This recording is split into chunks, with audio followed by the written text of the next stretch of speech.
بهنام حسن‌زاده.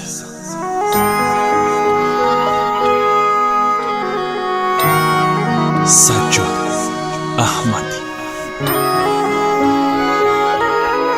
کاری از پوریا گلردی.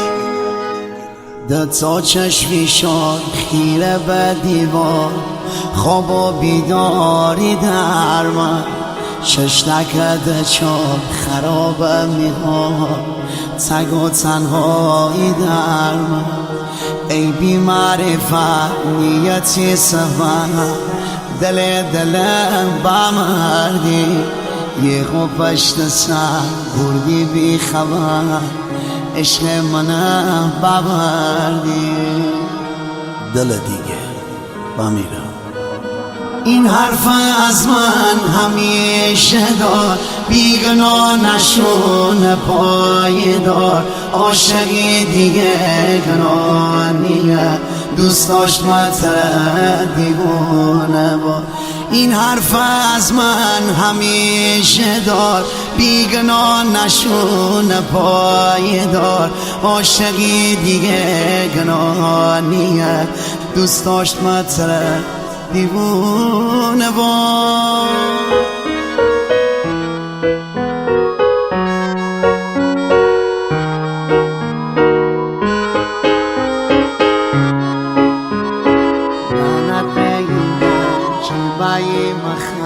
لعنت به این دل که بایی مخن، ای کاش ترن ندیبو، بعد عاشقی سردلی بودی، ای کاش قبلش بمن بود.